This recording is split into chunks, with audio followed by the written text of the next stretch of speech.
Letters appear in many words which are used when talking about drag racing today. Pro, as in prototypes, proceeds, progress, promotions,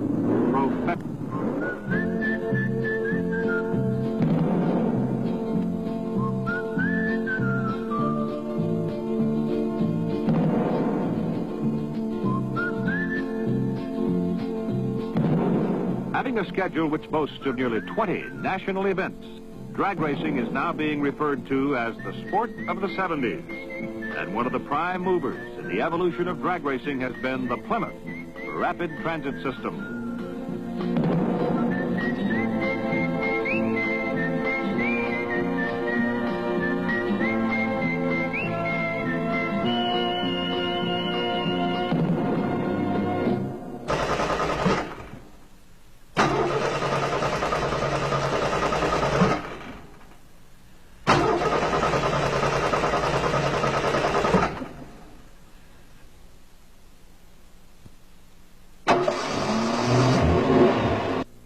What's it like to be a full-time drag racer? To be sure, it's not all big checks and trophy queens.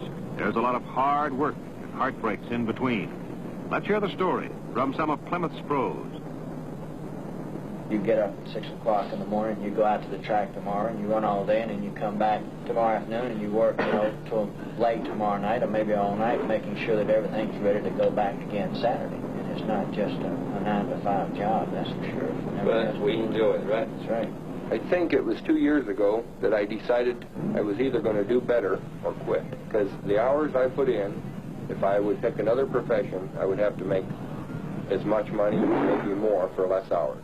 You put all that you have into it, put all of your energy and all of your money and your time into it to make it, make your car run as good as what it can, and make your car look as good as what it can. Sometimes I tend to psych myself out by worrying about the clutch and worrying about the motor, and that's what I constantly think about, just the whole machine. All pros in a tough game called the sport of the 70s.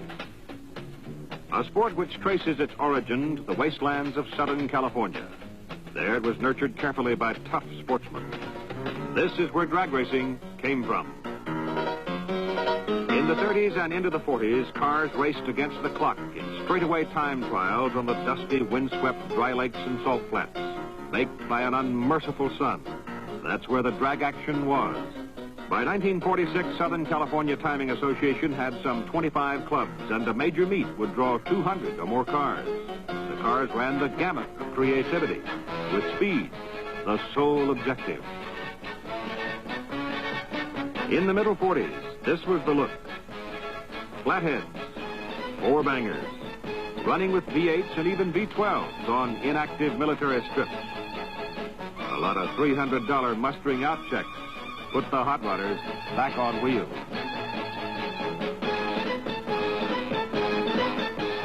Then came men like Stu Hilburn, magicians with carburetors, camshafts, fuel, and the like, some real motor science. They tamed the V8s, added streamlined chassis, and proceeded to break the 150-mile-an-hour barrier. By the middle 50s, drag racing had its basic ground rules and definition. An acceleration contest over a quarter-mile distance from a standing start. A single car run or a competitive run between two cars.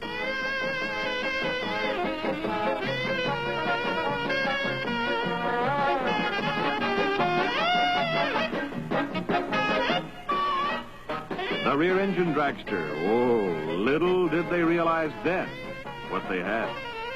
Ingenuity is the real heart of drag racing, but the sport is still trial and error. That's the fun of it.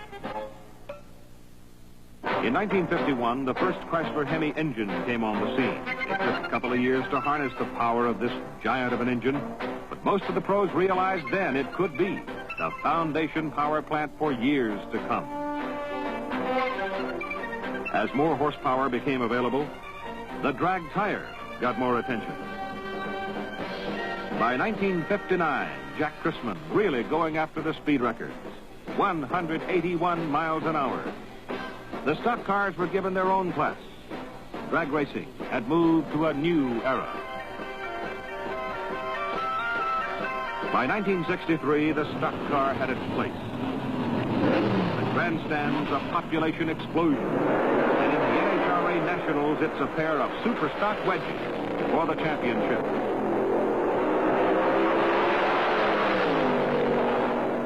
'64 Winter Nationals. Ever the innovator, Don Garlitz relied on penny power to propel his winged racer to a AA fuel win.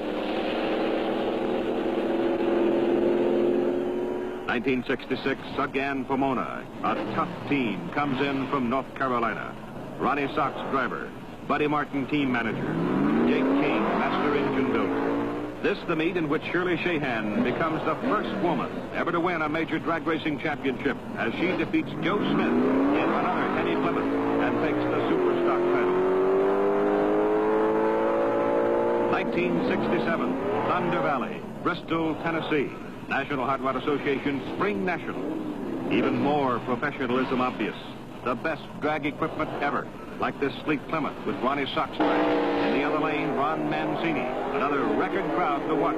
And it's Ronnie Sox winning the Super Stock Eliminator title. Back to Indy again in '68 for the NHRA Nationals. First time total prize monies for a meet had gone past $150,000. And again, it's a Plymouth. In the Super Stock Finals, Arlen Banky of Akron, Ohio, against a Wally Booth in his Midwest Auto Special. As Arlen Banky, Super Stock leads. And at the top end, it's Akron Arnie for the win. After a long winter's work, the '69 national racing events begin in Pomona, California.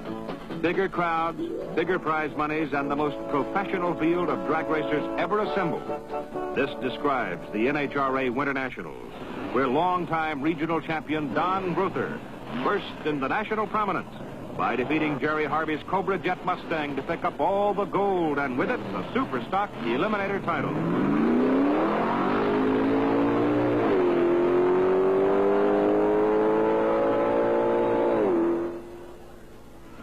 On to Phoenix, Beeline Dragway, the site of the American Hot Rod Association's Winter Nationals. It is here that Ronnie Sox is honored by AHRA President Jim Tice as the association's Driver of the Year.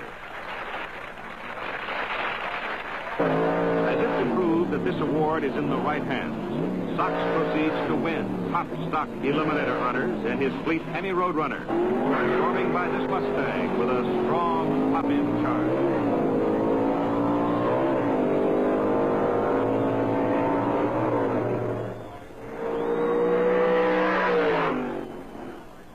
Arlen Banky completed the Plymouth sweep at Beeline as the '68 National Champ. Four-speeds his Hemi Cuda past Ed Terry's Cobra Jet for an easy Super Stock Eliminator Championship. Further proof of Plymouth's drag strength shown at the NHRA Indy Nationals. Here, the personable team of Tritac and Morgan take their war wagon, the venerable wedge-powered Plymouth wagon that has terrorized the East Coast for years, to a decisive stock Eliminator Championship. The red, white, and blue Cuda of Sox and Martin backs up the Super Stock Eliminator crown they won at the '69 Spring Nationals by once again defeating the strongest Super Stocks in the nation to pick up a second major Eliminator crown for the year. A figure that would grow to 3 before too long, as the popular Burlington, North Carolina duo would go on to win the NHRA World Point Finals at Dallas later in the year. In Top Fuel, Don the Snake Prudhomme was a picture of consistency. He notched his second Indy National Top Fuel Eliminator title in his Plymouth-powered Digger. He outran Kelly Brown for the big win. He would not have made it this far without a strong assist from the weatherman. A brief rain shower gave him the time necessary to replace a broken engine between rounds. 1970 has been referred to as the Super Season, as NHRA expanded its schedule of national events to 7, and AHRA instituted its 10-race Grand American Championship. The crowds were bigger than ever. The purses were too, and a new class of cars, the Pro Stocks, emerged, bringing the fans to their feet whenever they ran. From Plymouth's point of view, 1970 was truly a super season, as notables like Sox and Martin, Don Grother, Arlen Banky, And Don Prudhomme carried the Rapid Transit System's colors to the winner's circle again and again and again. At Indianapolis, the Pro Stock Eliminator Final saw Arlen Banky racing Sucker Martin in an all-Hemi Duster contest.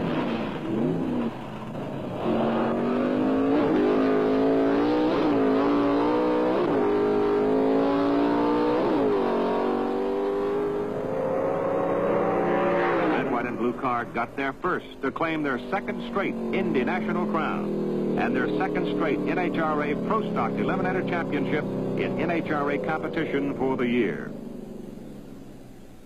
The Snake, Don Prudhomme, one of the most intense competitors in drag racing today, picked up his third Indy National Dual Eliminator title.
Ontario, California, the NHRA Super National, the last event on the 1970 national racing schedule.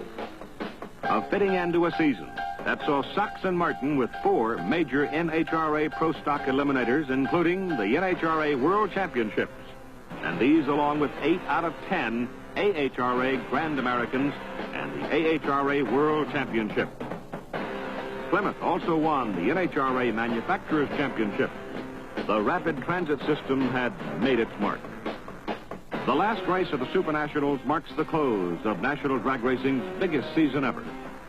But the Plymouth pros who helped make drag racing the sport of the 70s do not rest on their laurels now, not by a long shot, because they all know how quickly the fans will forget if they quit winning.